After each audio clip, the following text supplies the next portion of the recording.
Hi guys, welcome to Shenzhen in China.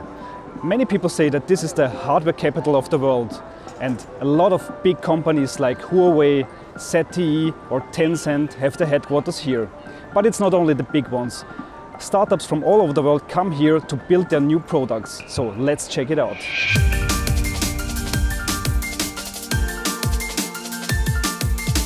It is the hottest scene in the world. I mean, there is no more startups per hour registered than in Shenzhen. I think Shenzhen is where the opportunities are. There is only one place in the world like that. I think it's a good time for young people like me to start a new career. I often believe that the city of Shenzhen was designed by avoiding the mistakes made by other cities in the past. If something is not true or seems odd to you in Europe, it certainly is odd in China.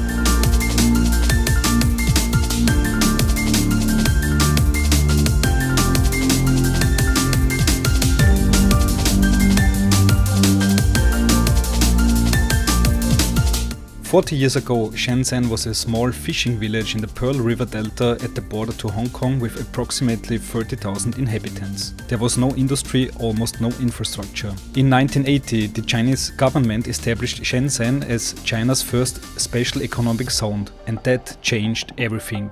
It attracted talent, companies and investment. A technology hub was born. Today, Shenzhen is home to at least 12.5 million people, all burying their heads in their smartphones. Estimations go as high as 25 million people. According to studies, around 60% of the university graduates in Shenzhen born after 1990 want to start their own business. Today, Shenzhen's startup scene is booming like crazy. I think besides Silicon Valley, it's the hottest scene on the world. And especially in hardware startups, it is the hottest scene in the world. I mean, there is no more startups per hour registered than in Shenzhen. I mean, Chinese people are very entrepreneurial, especially in Shenzhen. The cooperation is really extreme, much more than in some other more older cities in China. Shenzhen is very young, so almost everybody here is from other cities, so everybody is a stranger in some way. And that's why, I mean, that's one of the reasons why the cooperation is really, really strong. Everybody needs each other. Henk opened Troublemaker, a makerspace with labs for helping people to produce their products safe and fast. It is situated in the heart of Shenzhen, Bay, home of the world's largest electronics market. 6.5 million square meters, fully crammed with smartphones, robotics, drones and all the electronics components you can think of. But it is only one of the dozens of markets you can find in the Bay area, a perfect place for hardware startups to grow their business. We have all the resources here, and then we can get all the components basically 5 minutes downstairs, and then we can do our prototype much faster, just because we are in Huaqiang base particularly. I think Shenzhen is where the opportunities are, and the people are very, very open-minded and supportive, and also it's very multinational as well.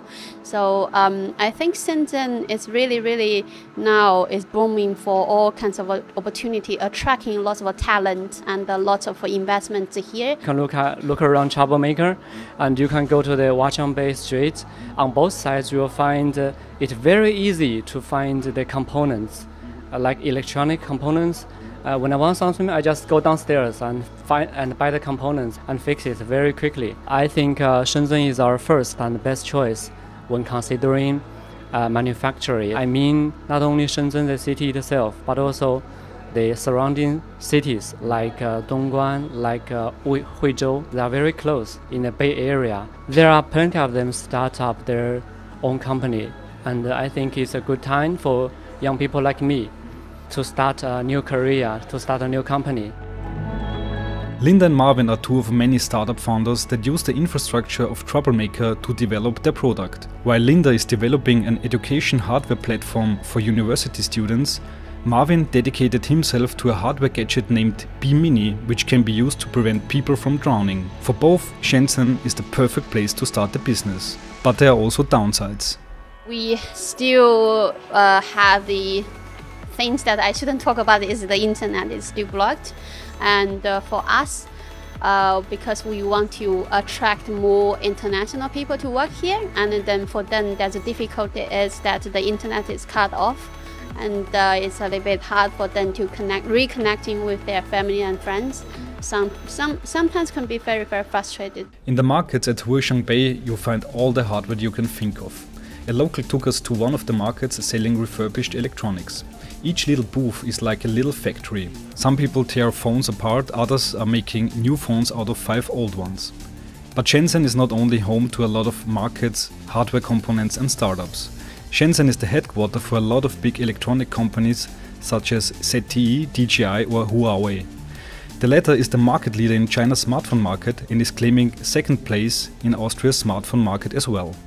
What makes Shenzhen slightly different from, say, Silicon Valley is there's a full end-to-end ecosystem here. So there's a development culture where there's apps, software, but there's also a making culture here. So if a company wants something prototyped, they can have a prototype made in a day and then they can move straight to industrial production. 20, 30 years ago, there was a copying culture. Then we went through a phase of copying and then improving upon it, and now there's an awful lot of original innovation coming out of China being shared across the rest of the world. Huawei's at the forefront of that. Last year we invested $14.8 billion US. We have 80,000 R&D engineers creating new and innovative technology. So it's been a journey, but there's been a significant change. Chinese companies will maybe take a little bit longer to get to know you first. Once you've built the relationship, or guangxi is the Chinese word for relationship, once you have guangxi, then you have a friend for life, you have a business contact for life. Some Western companies come to China, they see the size of the market, they invest for 1 year, the business hasn't really taken off, so they cut their losses and leave. In reality, they were just a little too impatient. Shenzhen seems like a paradise for hardware producers and startups from all around the world. Even Austrian startups come to Shenzhen to make their prototype or go to industrial production. One of these companies is Emporia, that produces mobile phones for elderly people. Harry Obereder, the general manager and CTO, came to Shenzhen already more than 12 years ago. Huaqiangbei, for me, I don't like it. You find 90% crap. The 90% is what we know from before, like the cheap China copy stuff, the things you buy and you throw away immediately. To find the 10%, you actually need to have already knowledge about how to find those. There is no real good supplier for you, so you have to build them up. If I choose a new factory or a new supplier or a new partner, I would invest at least a year with them. I would invest 2 to 3 people to build up the quality to a stage that I can build products with them. And then you have to control it on a regular basis, that they don't fall back, because that's how it usually is. So if you just come here and think you find a supplier and they make your product, it's not going to work. One thing that startups coming to China have to be aware of is the golden sample. Even if a factory produces a perfect sample or 10 perfect samples, once you move forward to industrial production, the quality can drop. Another thing to be aware of, don't fall for the red carpet. If something is not true or seems odd to you in Europe, it certainly is odd in China. We had a lot of Austrian companies who came here and said, oh, but we met the mayor, we had high-level visits to companies, we were greeted by hand, why should we think about insurance policies? Don't fall for the red carpet. Be aware that although it's a great place to do business, it's not an easy market to do business. In the Pearl River Delta there are tens of thousands of factories offering different services and qualities. A big variety for companies coming here to choose from.